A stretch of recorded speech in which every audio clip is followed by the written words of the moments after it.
fa ny fampandrosoana dia tsy vitan'olo araiky ka mila fifanomezana tagnana fifanohanana ka eto moa zegny zao mahatonga magnatsika eto ny gouverneur lahy agny amin'ny faritra Sofia izay faritra mila bodirindrina amintsika ary samby vahoaka zegny ny fanakalo tsy tapaka ka ilana an'izay fifanohanana zay indrindrandrindra amin'ny andraikitry izay sahan'ny fanjakana mahafanjakana azy ny resaka sécurité ny resaka fiarovana ny tontolo iainana sy ny zavaboary io koa moa ny famoahana ny vokatra avy aty amin'ny faritry mandeha any ivelany satria tsika ato agnatin'ny nosy agnatin'ny sisin-dranomasina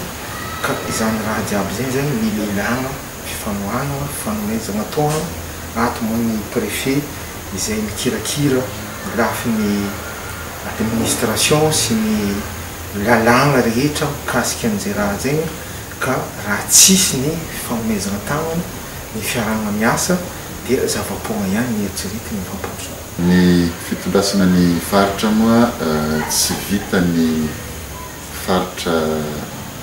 ray manokana fa tsy maintsy ilana ny fiaraha-fampidinika fiaraha-miasa amin'ny namana zay amin'ny faritra Fanolobodirindrina. Zay nahatonga ny gouverneur ny Diana, gouverneur ny Sofia, préfet eto Anosy-Be miaraka ny fampidiniky ny fanakalo hevitry niany tamin'ny lohahevitry maromaro. Voalohany moa niara-niasa zahay tamin'ny nandresegna n'igny aretigny Covid-19 zay indromy antaogna teo igny. Dia mananontany moa zao ny andiany fahatelo zay variant isan'ny matanjaka ka mba tsy hidirany zay valana aretigny zay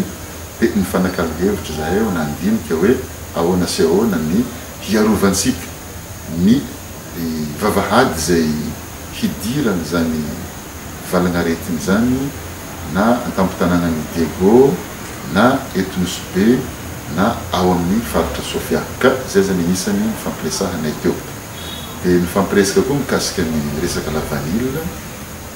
fampiresahana koa ny zay festival Somaro zay ho avy eo dia eo koa miresaka tsy fandriam-pahalemana ny hahasoa ny faritra zay iaditinay miaraka ato zay zany no lohahevitra mafonja miaraka amin'ny fampidiniky ary handraisana fanapahan-kevitry ary anisany sosikevitry mivoaka teo moa